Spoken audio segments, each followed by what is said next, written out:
new orders may never be actually fulfilled. Is that still the case? Yeah, I mean, I really don't know how long I can keep going with this, especially with what's going on in this world and making less profits every year. It just doesn't seem worth it anymore. Every part we get is going to cost, 50% more due to the tariffs. We pay the tariffs, and then the consumer pays the tariffs. China's not paying the tariffs. They never have, they never will.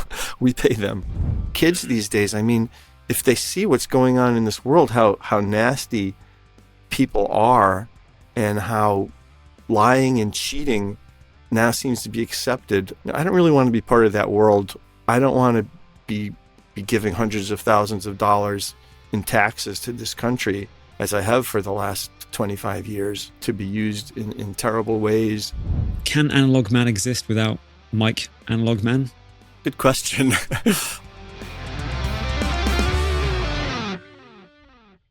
Welcome to another episode of Products of Music. In this episode, I speak with Mike Analog Man Piera, who is the founder of Analog Man. The company has been around for over 25 years now and is well established in the vintage effects market, faithfully recreating some of the sounds that we love from the 70s and 80s, sourcing hard to get vintage components. His pedal, the King of Tone, is infamous in the effects pedal market for its extremely long wait list. If you want to buy it today, there's a good chance you may never even be able to receive it. So I speak to Mike about why that is, what his approach is to product development and the way he approaches circuit and pedal design, what the impact of the current political environment is on his business and the wider industry, his thoughts about analog versus digital, and many other things, including some quickfire questions at the end and some questions sourced from the community as well. A quick thank you to Chase Bliss as well for sponsoring this episode. We'll hear a bit more from Chase Bliss a bit later on, but here is my conversation with Mike Analog Man Piera. What I would like to summarize for people who are less familiar with you maybe is just some of the key milestones and I guess the catalyst that really helped you found the company and grow it to what it is today in 2026. Well, that's a tough question, but that takes me back many years. As many know, I started out as a vintage guitar dealer and working in Japan. I saw about the vintage guitar market and was selling guitars over there.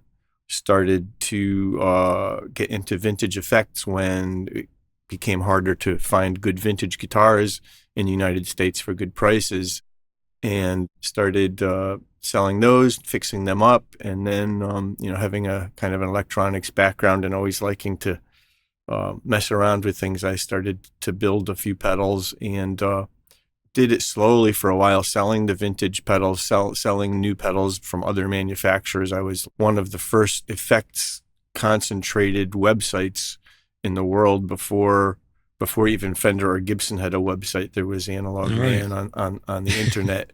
So, being a software engineer, I was able to, figure that out and code up the website by hand, which I still do.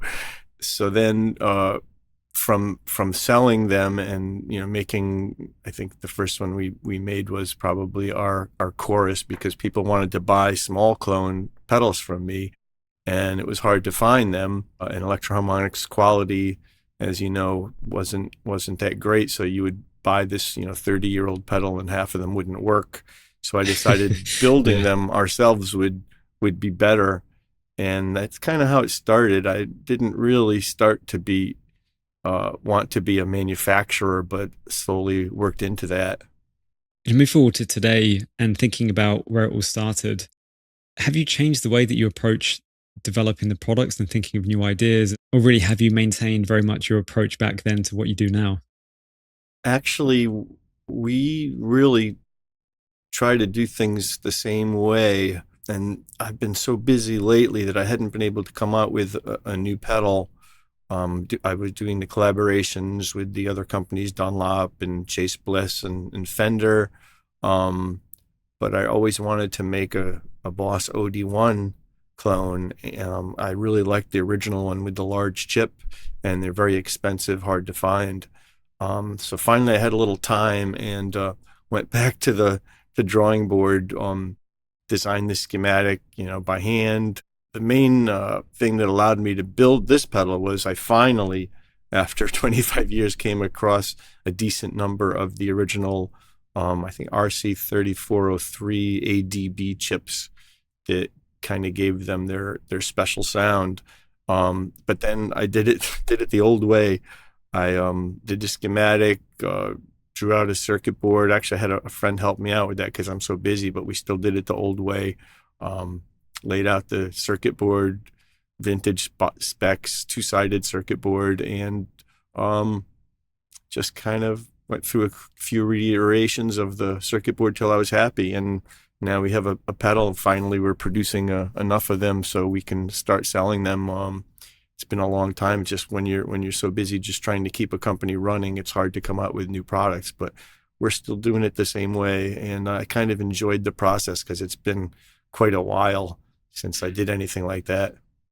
Can you break that out a bit more? You have the idea that you want to do the OD1, and you could do many different things. There are many circuits, I'm sure, which you can do your take on or think of new ways of doing things. But why did you choose that specifically, and what makes you decide what to do next as well? Well, also another thing about the we call it the OG one is I got a call from Mitch Colby, who used to work at Marshall and Korg, and then he started selling the Park amplifiers.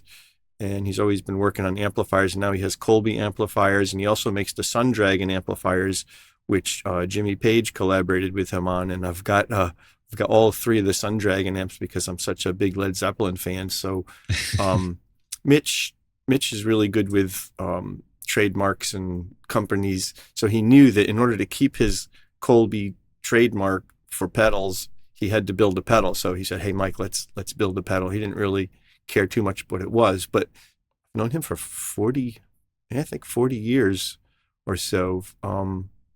30, yeah, whatever. It was the mid 90s, I think, when we met at guitar shows.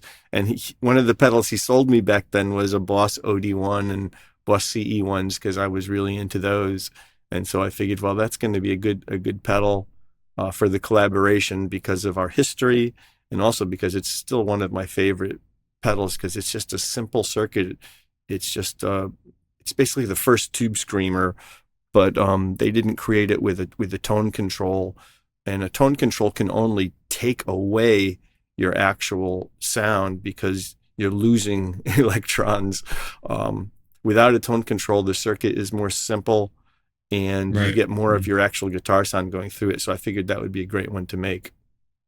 Just thinking about the whole process from that idea to actually productizing something and getting it to market. How do you think about that whole development path? You talked there about obviously iterating on the circuit and that side of things, but can you paint that picture about where the idea starts and the whole journey from taking that idea to actually producing a pedal for the market?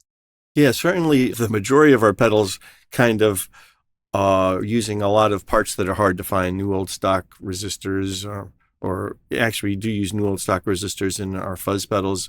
We use new old stock capacitors in the King of Tone, and most of our pedals, they stopped making the through-hole capacitors we use. So finding the parts for the OG1, I also found original style old Mylar capacitors because that's what Boss used back in the early 80s.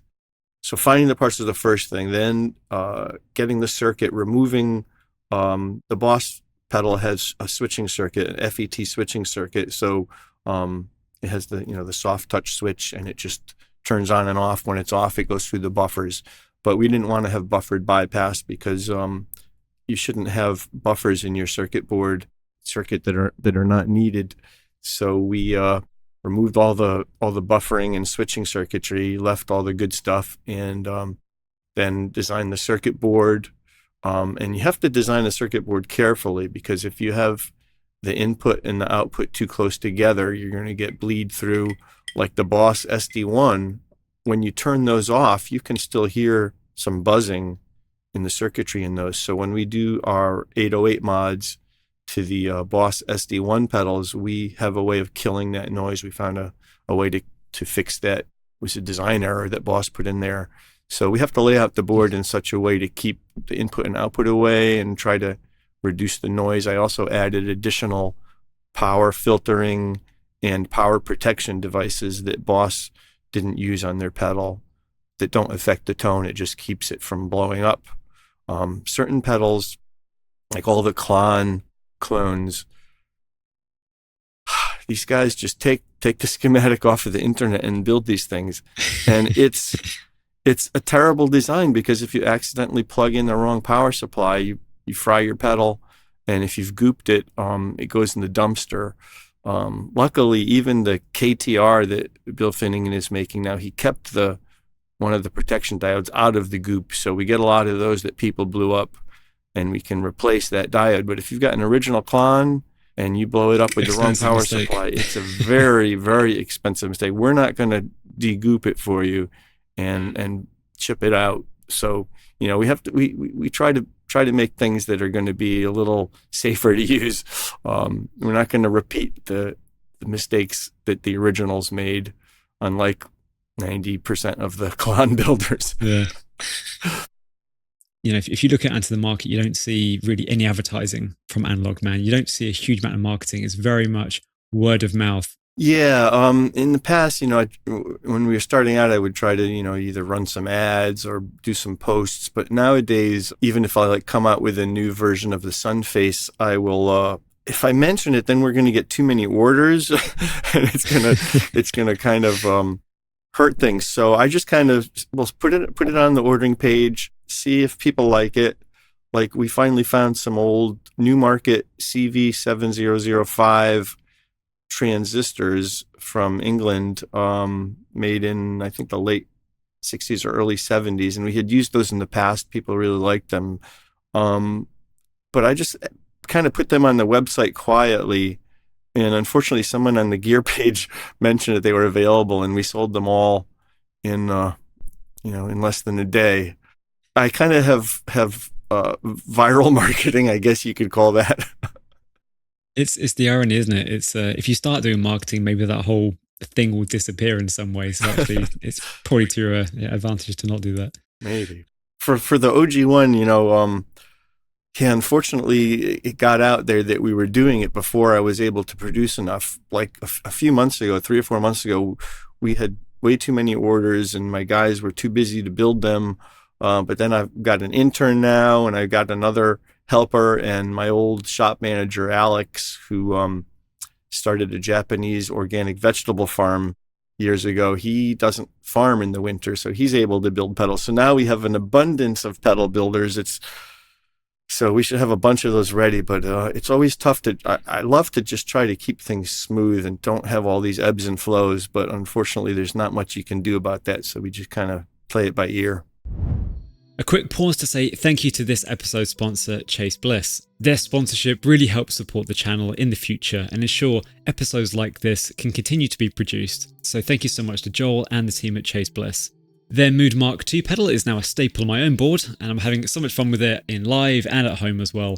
Here are a couple of clips of me playing through the pedal itself.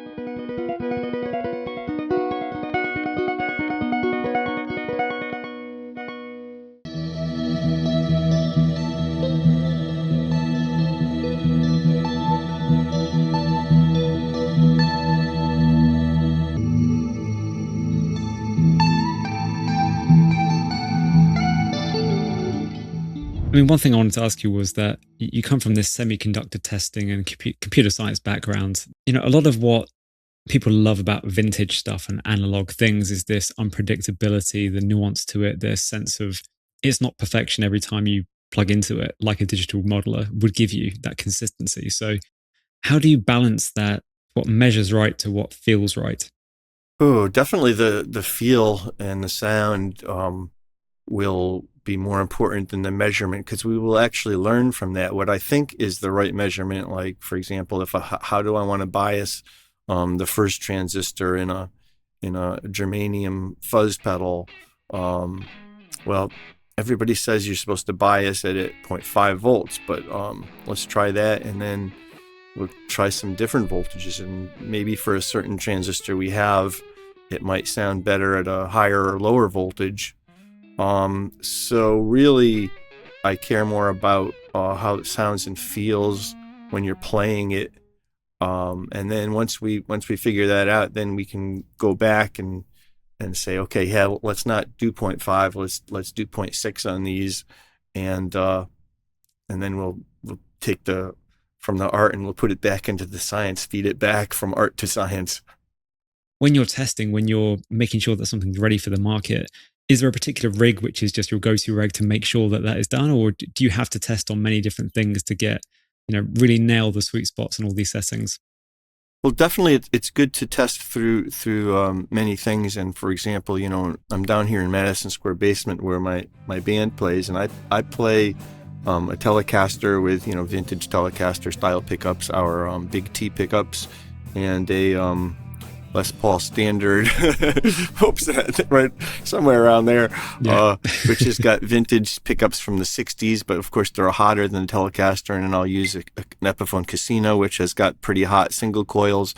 And all of my pedals have to work with all of my guitars. I want them to do exactly what I want them to do, and I hope that if they work for me, they'll also work for other people. But as far as in the design phase, I often use just a cheap Roland Cube amp, which doesn't color your sound at all, and you can really hear everything. And if I can make a fuzz sound good through that Roland Cube amp, then I can bring it over to my shop. I think I have a Fender Pro Junior, which is a really good sounding amp at most settings. We'll bring it over to there, run it through a really good speaker. I'll test it through my vintage Princeton or Deluxe reverbs, and I also have, all the vintage Marshall amps to test things through. So I make sure that they work good in certain amps. And of course, not everything will. So I will put information on the website. For example, our Astrotone, it's going to sound different into it's going to sound really kind of fuzzy into like a little clean, say a reissue Deluxe reverb. But if you run it through a big Marshall that's cranked up, it's not going to really sound that fuzzy. It's going to kind of be more of a booster. So it works in both conditions, but we try to explain to people that it'll work differently depending on what gear you're using it with. Yeah. Yeah, I've definitely experienced building an entire pedal board, loving the sound, and then deciding to change my amp, and then everything was ruined.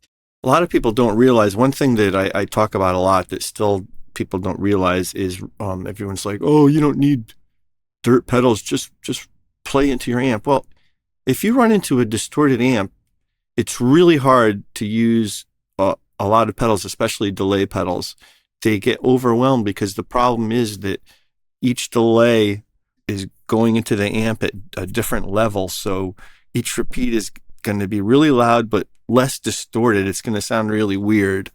So if you have an effects loop in your dirty amp, yeah, maybe you can put the delays in there, maybe other time-based effects. But effects loop also adds a lot of complexity. You're going to have 4 cables running out to your pedal board, and none of the amps that I like myself have effects loop. I don't think I have any newer amps newer than the mid 70s, except for the Sundragon amps. But all of the Sundragon amps are based on vintage. None of them have effects loops.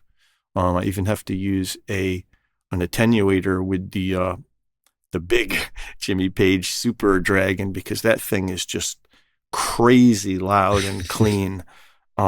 It's beautiful. You can feel it, but after 5 minutes, I can't take the volume anymore. So I have to use a really good attenuator with that. And then in that case, if I'm using an amp like that that's got distortion, it's going to be a little tough to use my my normal delay pedal. So I have to turn the delay level down almost to nothing. Yeah. Do you think that there's a big difference between an amp gain structure to a pedal structure? Can you really replicate what some amps can do in a pedal format going into a clean amp? You can if it's like preamp distortion, which is mostly what you hear on most amplifiers, especially any master volume amp. That's pretty easy to simulate with diode clipping or transistors, or even op amp clipping. Like if you take our Boss SD1 mod, and you get our clipping option, there's a germanium clipping, silicon clipping, and no clipping. Well, even in the no clipping mode, you're going to get some pretty decent distortion. Also with the King of Tone, if you put that in the clean boost mode, you can still get distortion, but that's op amp distortion. And to me, it sounds quite a bit like tube amps preamp distortion. But when you get into like a big clean amp, like say the Jimmy Page, or say a Marshall Super Lead 100, an earlier one before they got too much distortion like a plexi. People think, oh, plexi, it sounds like dirt. Well, it doesn't. The plexi pedals don't sound like a plexi. Plexi is a clean, loud amp. Right. Yeah. Unless you put it on 10, and you're not going to put it on 10 in this world, in this century. Nobody will let you. Definitely. But that sound of a plexi, early plexi on 10, yeah, that's a little hard to do with pedals. There's and it has to do a lot with the volume, but you've got the power tube saturation, you've got the transformer, the output tube transformer saturation and all that. That's a little hard to do with pedals, but that's, again, it's nitpicking. It's maybe 1% of the tone. So I think you can get plenty close, even like the old Rat pedal. People still love those. You turn the distortion down in there, and you can get some nice tones. Yeah. Have you ever done a Rat style pedal before? I don't think so. Have you? Is that something that could interest you, or? Rat was one of the first pedals I really liked back in the 90s. I used to buy a lot of the big box Rats because the small box Rats were still available, but people were like, oh, I want the big one. But now it seems like they still like the small, I forget what they call it, the white face Rat or whatever. But they're pretty reliable pedals. We have to change the switches sometimes, but we don't have to do too much work with them. So I never really got into that circuit and never came out with my own version. We talked a bit earlier about the operational stuff. We alluded to it, and the King of Tone is obviously very infamous about the waiting list. And from what I've seen on the website earlier, actually, you quite explicitly state that new orders may never be actually fulfilled. Is that still the case? And can you reflect on that in 2026? Yeah, I mean, I really don't know how long I can keep going with this, especially with what's going on in this world and making less profits every year. It just doesn't seem worth it anymore. Luckily, we had a lot of really good years, so I don't have to work anymore. But I would like to, even if I do kind of close down, if I can have a core group of my guys still building the King of Tones, that would be a lot easier for me because, all the different pedals we have with all the different new old stock parts, I spend so much time trying to find parts. But if it was just the King of Tone, I can probably handle that. But yeah, I mean, I don't want to have 30 people building King of Tones and kill my poor shipping guy and my poor analog Amy, my sister, dealing with too many orders. So I just like to keep things the way they are. We can get the amount of orders we're getting. We can get those out every day. If someone gets sick, it's not a big deal. They can catch up. So I really don't think we can do more than we ship a lot of King of Tones, but the waiting list just keeps growing. I'm not gonna change the way that we do that because I haven't found a better way to do it that gives me the freedom to still do the things I want to do. I don't want to be, I work like from 3 p.m. till 11 at night at the shop. That way I get more things done when there's not people there. But I really don't want to work more than that. It's I love playing my guitars, playing tennis. I play on, I think, 5 tennis teams. I play in, I'm 65 years old last week, and I play in 18 and over leagues. I really enjoy that. And I, race my cars. I've got a couple of race cars and a bunch of classic sports cars that I love to work on. So when it's warm out, I'll work on the cars for a couple hours before I go to work. So I can't spend any more time building King of Tones than we have now, and I hope that's a good excuse.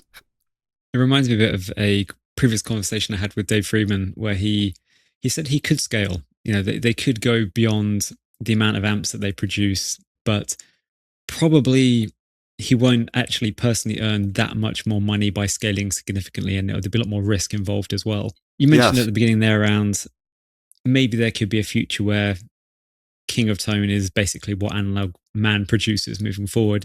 Can Analog Man exist without Mike Analog Man? It's a good question. I think I think it could. There's no secret hidden recipe of the Kentucky Fried Chicken or anything like that. Everybody knows. I mean, people reverse engineered the King of Tone probably 20 years ago. if they had the parts, which they don't, they could build accurate copies. So my guys could still make them no problem and support them. Some of the other pedals, like the Sun Faces, some of those that really needs me, because every time we get new transistors, I have to really determine whether they can be used or not, or how to tweak the circuit to make them best able to be used to get the tones you want. And I have to, describe what they sound like and all that. But King of Tone, I don't see why that couldn't be kept going. Mm. With the Sunface, why can't you teach that knowledge to others? Well, a lot of it is in the finding of the parts and knowing what to look for in the old transistors, because there's so many fakes. I mean, there were fake NKT275 transistors 20 years ago. Even some of the ones we used, if I looked at them very carefully, some of them were remarked or scraped off numbers and reprinted very accurately. And I could look very carefully and see some of them were these CV7005 transistors that were used as white dot NKT275s. People loved them, and they go for a ton of money now, and they're very. If some of them, of course, were real 275s, some of them may have been remarked, but ever since then, when they started sending me more obviously fake parts, so just to being able to determine, get these, and also to get them at a decent price. I mean, you can go on eBay and there's guys selling NKT 275s for $100 each, although 100% of them are fakes.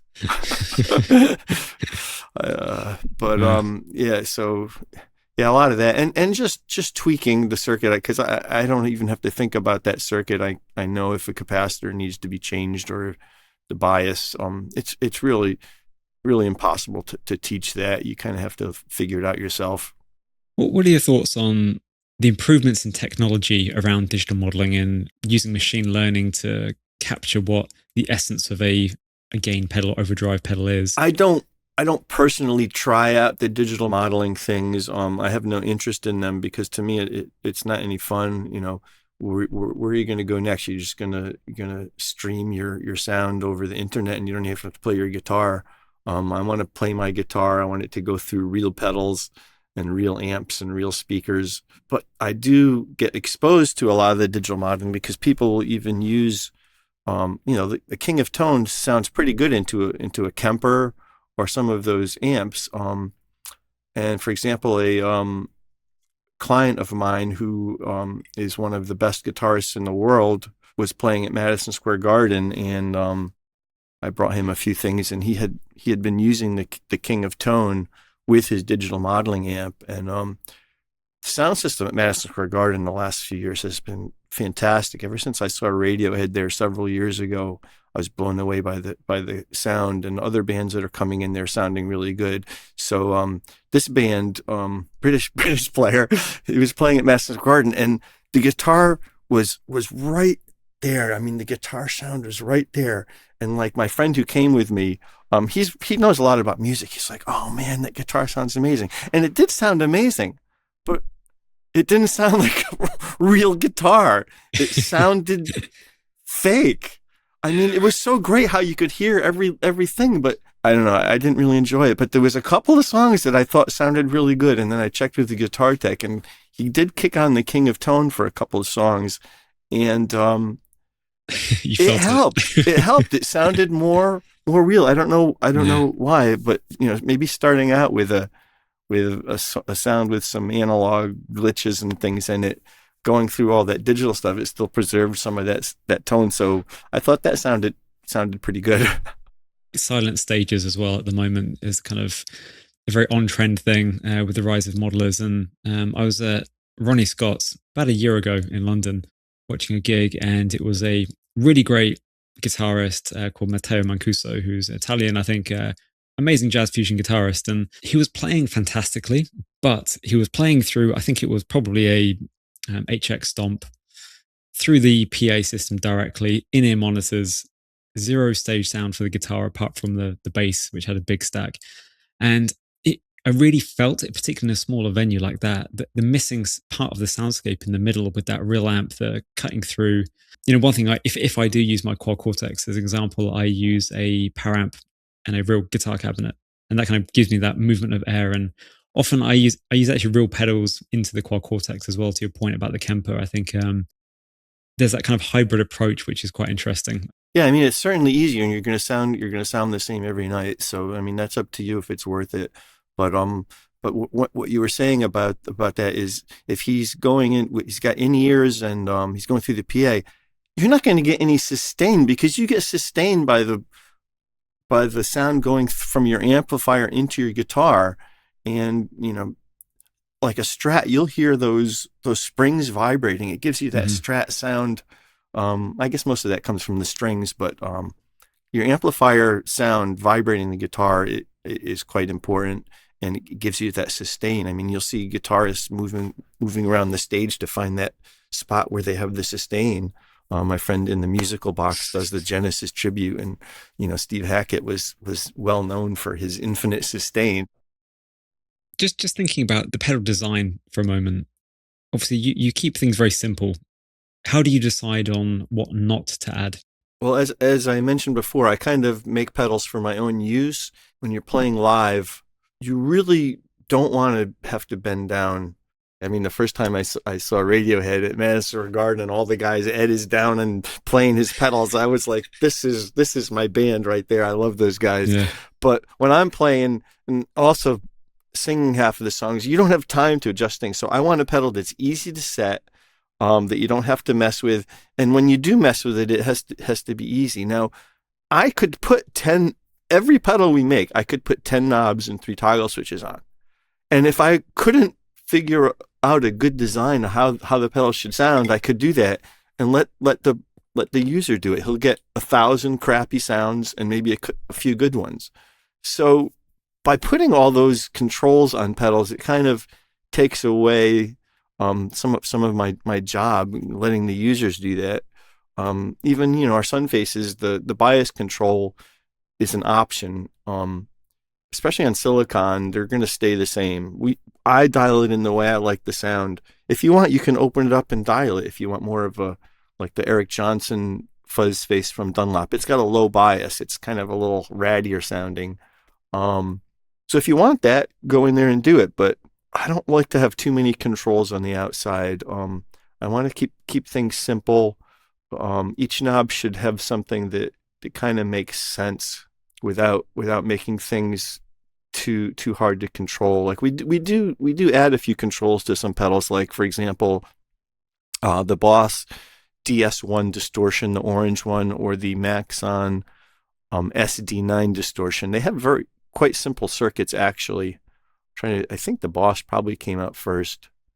Not absolutely sure, but so we'll take that circuit, which is super scooped in the mids, and we'll add a mid-range knob.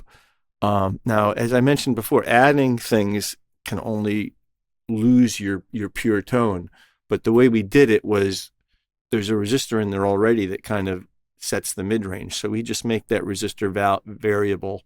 So, okay, if you like that scooped sound that Boss had, you put it at 9 o'clock, and you're exactly the same as the Boss sound. But if you want more mid-range, you can crank that up and get it. And it kind of interacts with the tone knob too. Tone knob gets a lot, really, really nasty when you turn it up. So most people keep those quite low. So yeah, sometimes it's nice to have a little extra control. We also will add, like I'd mentioned before, clipping toggles to like the Boss SD1, or we can do that to the Maxon SD9, or even things like the MXR Distortion Plus, where they use clipping diodes. The factory diodes are great. DoD used silicon on the Overdrive 250. MXR used germanium on the Distortion Plus, which I think was first. And DoD kind of copied it, but used silicon diodes. So we can put toggle switches in those to choose between silicon and germanium, or no clipping at all. And then you get your op-amp clipping, which is also pretty cool. So sometimes we like to add things, but the things that we add are for a specific purpose and simple to use.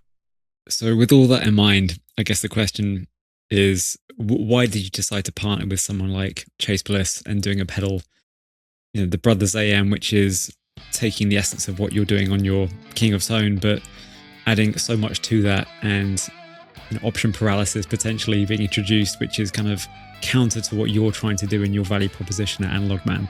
That is quite true.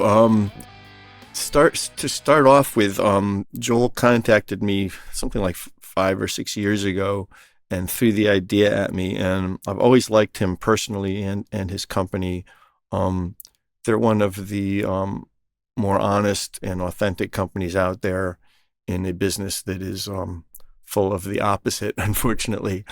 So they're really nice guys, and they really know how to design a pedal that works. And with all the complexity in there, to make a pedal that works and they don't have to recall them because there was bugs is pretty good. Now, as far as it being, you can get the option paralysis, but you can just take the Chase Bliss pedal and just leave all the things how they were and just use it like a King of Tone. You don't have to use the dip switches. You don't have to use MIDI. And so you can use it as kind of a narrower King of Tone if you don't have the room for the wide King of Tone on your circuit board. But if you do want to get into them, future expansion, if you start getting into MIDI or I love the expression control. I've always liked pedals that have expression control options, whether it's a Univibe speed control or things like that. So being able to control any knob on the pedal with an expression pedal to me is really cool, although I haven't done it myself yet. What are you most concerned about at the moment, approaching, I guess, the period where you're thinking about at what point do you wind down operations or change the way you're doing things? What are you concerned about moving forward? It's always been a problem with parts. And this year or last year, 2025, every month the tariffs were changing.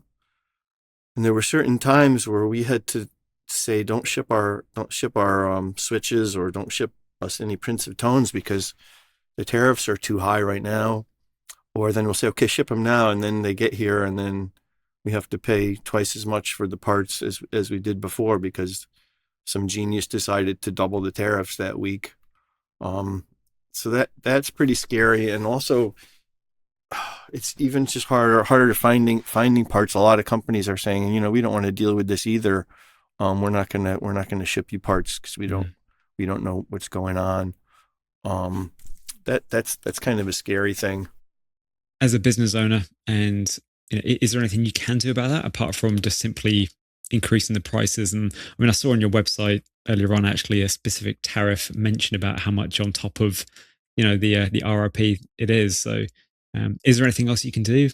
Separate tariff items on most of the pedals we sell, usually between 5 and 10, maybe even more on some, because every part we get is going to cost 50% more due to the tariffs, and we pay the tariffs, and then the consumer pays the tariffs. China's not paying the tariffs. They never have. They never will.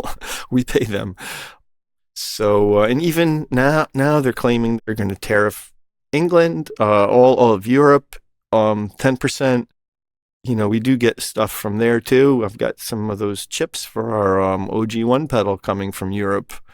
I hope they get here before the tariffs start. Yeah, it's just kind of a nightmare. There's no second source. Even I actually use real Hammond cases for the OG1 pedal, painted and built at the Hammond factory, which used to be in Canada, but even Canada's not getting away with free trade, even though we have a free trade agreement with them. But Hammond started making stuff in China, I believe now. So even the Hammond cases we can't find an American source for them. Okay, I do get cases powder coated in this country, which costs a fortune. And I get them silk screened in this country, and the digital printing is done in this country, and that also costs a fortune. So I don't have to worry about tariffs on those, but it makes the product quite expensive. We pay as much for printing and painting a case. You could buy one of those cheap eBay pedals for what we paid just for the case. These Yeah. Alibaba, these Chinese markets that they sell fake King of Tone pedals for, like $100. Have you ever tried one? Well, we have gotten some sent to us for mods and things that we told the customer these are fake. Wow. We also got a real King of Tone case that somebody had put the fake guts in, and to sell it as a real pedal, and they sent it to us for something, and we told them about it, so we kept it, and it didn't sound too bad, but it wasn't quite there. There was a few mistakes, so we kept that one for the collection. Will there be a point where everything that you're creating cannot be created anymore? I mean, from my naive perspective, I guess I'm unclear about what those particular capacitors or transistors have about the vintageness, and we couldn't just create again in a new factory. What is it about those things which make it so hard to replicate? Well, a lot of it has to do with that the industry is all going to surface-mounted technologies, those little rice-sized capacitors and resistors, because they're much cheaper to have a machine build them that way, a much smaller. So there's not a lot of demand for the through-hole parts. So the through-hole parts we've been buying, from basic electronic distributors in this country, every time I go to order another batch, it's like, no, this was discontinued. And it's like, or it's going to be discontinued. So I'll order like thousands of them. So just not being able to buy through-hole parts will make it pretty much impossible to continue to build these things unless you use new old stock parts or have huge stockpiles of them. I would say pretty much every company that has the amount of sales that we have in this country has gone to automated manufacturing with SMT components. Although some of them, even Electro-Harmonics, they'll still use some good through-hole capacitors on their parts, and a lot of other companies do too. But most of them are going to the SMT. I understand why, because if you can't get the parts, if it takes you hours and hours to find a part, that's hundreds and hundreds of dollars. So it's going to make it really hard to build handmade analog pedals in the future at a level that we do. Now there are some other companies, like I think Jam out in Greece. I think they still use all through-hole parts, and they make great pedals. They make great paint jobs and everything. But I don't think there's anybody quite like that in this country still. Right. You mentioned earlier that financially, you're in a place now where you've done well. The business has been a success, and I'd assume probably if you wanted to, you could retire tomorrow if you wanted to. So, what keeps you going, and what's the inspiration for keeping working those 60, 70, maybe even 80-hour weeks sometimes? When we don't have irate customers complaining about about things, then it's not a bad job. It's nice to go in and go through the forums and see how my guys are doing and stuff like that. It's not all bad, but yeah, the way the world is right now, we're getting more and more negativity. A guy just got a King of Tone. I mean, yeah, he waited a long time for it, and I feel bad, but he got a King of Tone with scratches on it. But it's taken us like 10 hours, like thousands of dollars to resolve his problem, because he just keeps coming back with, for what we like to do, if a pedal is in Europe or something and somebody doesn't want it, we'll ship it back to us. We'll find another person who will love to get it in Europe without having to pay the tariff and stuff. So we tried that, and we tried other things. It's like, and then we get other customers that just, don't know how something works, and they blame us for it. And people are just getting really nasty. And kids these days, I mean, if they see what's going on in this world, how nasty people are, and how lying and cheating now seems to be accepted. I don't really want to be part of that world.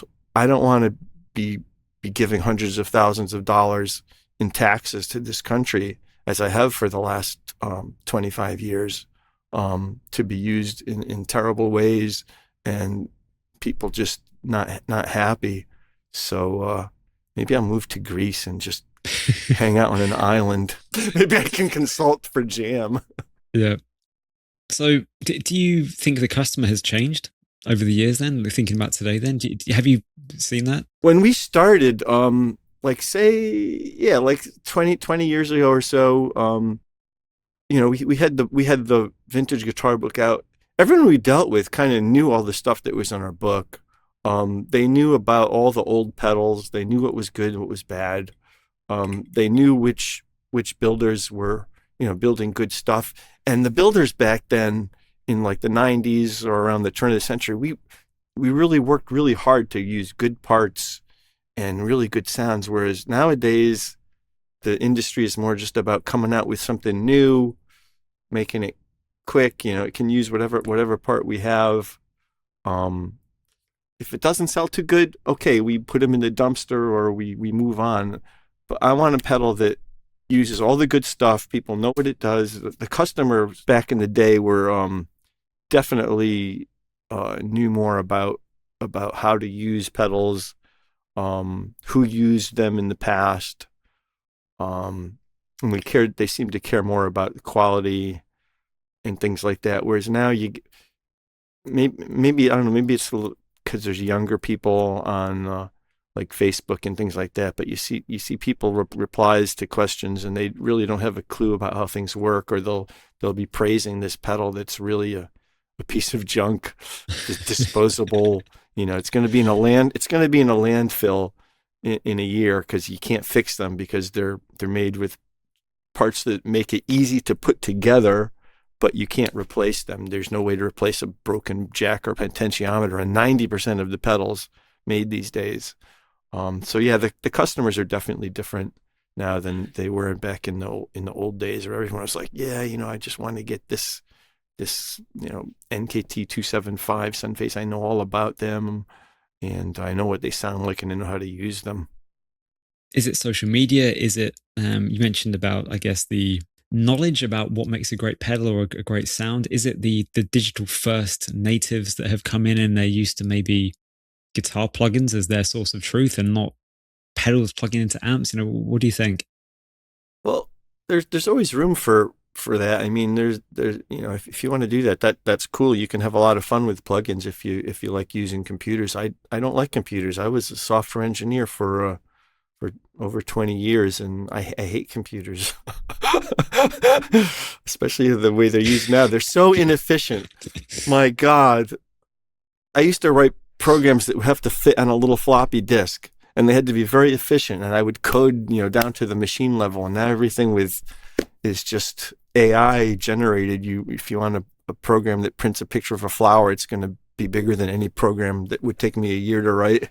Also, there's a lot of bots and a lot of misinformation and a lot of shills on social media, and there's a lot of shaming and things like that. It's tough. I really feel bad for kids who are growing up now and have to deal with seeing all this shit. When we would go out and play with our toys and I would play basketball for 10 hours a day when I was little. We didn't have any computers or anything. We just had fun. Well, a message to people: be kind to each other. I think that's yeah.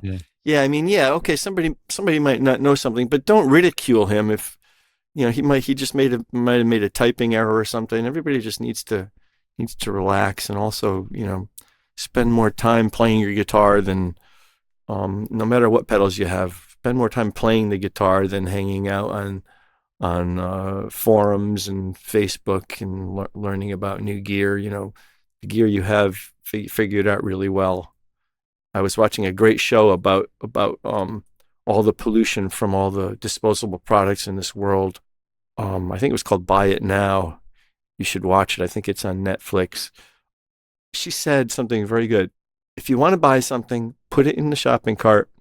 Wait a week. Think about it. If you still want it after a week, okay, buy it. Maybe it's something you're actually going to use, because we just throw away so much stuff.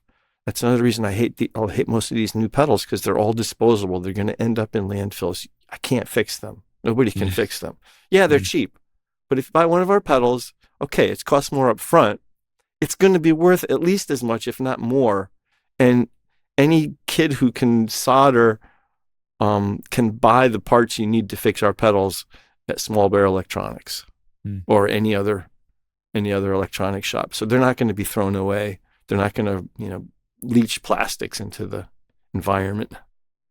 As a last point to finish on before we go to some quick fire questions, and also I've got a few community questions as well that are coming for you.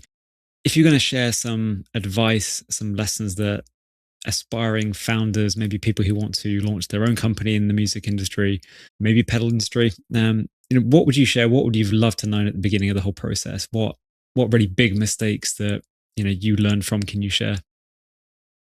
You should only do it if you really want to do it, and if you really enjoy doing it, because it's not a good occupation to have if you don't really enjoy it. There are some guys who started companies that are really good, but dealing with the customers and all these things just got to them, and they seriously had breakdowns and had to stop. So beware. It's gonna get to you. People can get to you. The market can be really mean. Luckily I worked as a software engineer for years before this. I learned a lot of good things about how to produce things efficiently. My whole thing is efficiency. Everything I do in my life, it is efficient, and that helps. So, you got to kind of realize that it's not going to be a walk in the park. You're going to have to really work hard. You're going to have to put all the hours in. I did everything. I did the building, the testing, the shipping, handling, receiving, process orders for years before I even hired people. So you have to kind of be well-rounded and don't just copy what other people are doing. If you can come out with something that's a little unique for some reason, otherwise you're not going to stand out. Right now there's too many companies, and every week there's somebody coming out with new pedals. So it's really hard to distinguish yourself in this business right now. So I would say you're going to need a lot of good luck, but there's still, I'm sure there's going to be a company that starts this year that's going to do really well, and that'll be nice to see. So yeah, resilience, thick-skinned, uniqueness. What is your unfair advantage that you can bring to the market? And you got to kind of have a focus. If you try to be a jack of all trades, you want to do. I always learned this from when I was young. You want to do one thing, and you want to do one thing really good. So that's kind of what it comes down to also. Yeah, if you quick fire questions for you, Mike. So what is your personal favorite Analog.man pedal as of today? Oh, that's sure it changes. That's really, really tough. I mean, I guess I'd have to say just the King of Tone, because it's kind of defined us, and it's the pedal on my own pedal board that I use the most. I think I almost always have one or the other side on. What do you think is the most underrated Analog.man pedal? That's a good question. Maybe the Peppermint Fuzz. People who try it say, "Man, I don't need my other fuzz face pedals. It can do that. Plus, it can get the crazy sounds." And that pedal we made, it was just a mistake. I got these transistors from Europe that didn't sound good in a fuzz face, but we tweaked it and made it sound good as a Peppermint Fuzz. What are your top 3 all-time favorite guitar pedals that aren't, created by you? Well, I love the Electro-Harmonix C9. It's kind of the organ simulator. I love the sound of it. It actually, my guitar going through that pedal, through our chorus, and sometimes through the Red King of Tone to give you that dirty Leslie sound, that to me sounds better than most of the organs I have. And it's fun to play organ on guitar. It's just a lot of fun, because I started out playing Farfisa organ through pedals and playing guitar parts, because most of the songs my band played in like middle school or high school didn't have keyboards, so I was playing guitar parts on keyboards. Well, now I'm playing organ parts on guitars, and it's a lot of fun. I enjoy it. Yeah, I love the synth. Personally, I love the synth sound on the guitar as well. You're running a synth pedal like a boss or something like that. Yeah. Great fun. So that's one of my favorites. Also, the MXR Phase 90. I have an original 74 on my board. That just does some things. I love to do the like muted picking on it, which Ian McDonald from King Crimson and Foreigner told me about. So that's another one I really like. I always also like a good univibe, but then so I'll just use that term generically. There are some good univibes being made, but I have like 3 old ones, and one of them sounds really good. So that might be my other good pedal, but I don't have room for it on my board. So what I have is a Dunlop Octavia, which is the white wedge shaped thing, and I added a Sunface and a chicken salad Dan Electro univibe to it. So that's the univibe on my board. It's not great, but it works. If you could design a pedal in collaboration with any company or artist, who would that be? Obviously, you've done some recent stuff with Chase Bliss, but who else comes to mind? What would be a really dream scenario for you? We also did the East River Drive with Electro-Harmonix, and that was really cool. I actually want to do another collaboration with Electro-Harmonix. I have an idea for something that I really want to use on my pedal board, and it would be really easy for them to do. So I just got to get down there. Their factory is actually just right across the East River from my girlfriend's apartment in New York City. So I got to get in there. So I would like to work with them again. Can you give any sort of allusions to what that could potentially be, ballpark, or is it too secret? It's actually taking several of their pedals into one pedal, but it would be easy for them to do because I have a clever way to do it. I posted a bit earlier today, and I said that I was interviewing you, and I'll ask the most upvoted questions, and very top one is probably a very consistent one you get all the time, which is, where is my king of tone? So it's in the ether. Parts of it are here, parts of it are in China, parts of it are who knows where, but we're still cranking them out. Every day we ship King of Tone pedals. So they're still getting out there. Any new pedals coming out? Any Octavia, Univibe, Big Muff pedals? I years ago I saved the original Big Muff transistors, and I've got enough to make a small run of really good, like Screddy back like 20 years ago. He used to make some really good Big Muffs with the good transistors in them. And I've got a friend down in Long Island, New York, who's got a really good original Big Muff that we can use to reverse engineer and make sure that everything is good and try to make it sound like his. So I would love to make a batch of, I don't know, maybe 20 or 30 of those, because I always like those sound. You keep the fuzz down and you get that beautiful bloom like Gilmour got, not just that crazy amount of fuzz. I'd love to make that someday. Yeah, so it's a bit more of a small batch kind of approach rather than because we only have so many transistors. But maybe I can make 50. I don't remember how many transistors I have, but I'd love to make a batch of muffs. What's the use case you develop your pedals for? Do you have a specific genre, situation, amplifier, or musician in mind? I mean, from my perspective, it seems like it's just a selfish case of what you want to do. You put to the market as well if it sounds great. But do you have any other image in your head when you're developing the pedals? Not really for myself, but for the classic rock sounds that I love. I'm really into prog rock, Genesis, Floyd, Zeppelin, those kind of sounds. So I kind of like to think could my pedal be used by those guys? I've had, David Gilmour has used our pedals, and Steve Hackett's gotten pretty close to him. He's used our pedals and tried to make something that they can use to get those old sounds too. If you had to pick one of your pedals for a desert island pedal, which would you choose? I mean, I think it's King of Tone. You probably said earlier, isn't it? But yeah, I think so.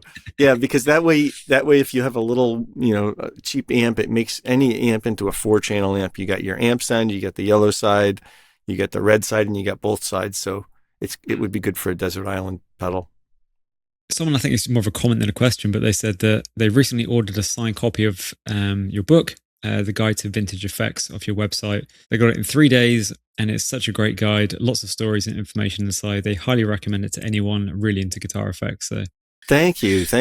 On my list of 1,000 things to do, one of them is to make a video showing the book and talking about it and flipping through the pages a little bit. I made one video, but it didn't come out good, so maybe that'll push me to do that because we can get more books and we can ship them, and it would be great if people learn more about the history of effects.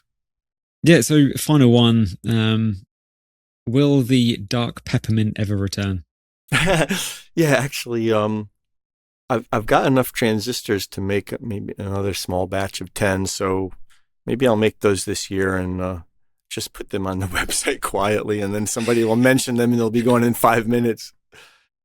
Mike, I really appreciate your time. Thank you so much for sharing a bit about your story and your insights about how you're thinking about the product development and all the other things we went through on. Thank you so much for speaking on the podcast. Thank you. Enjoyed it.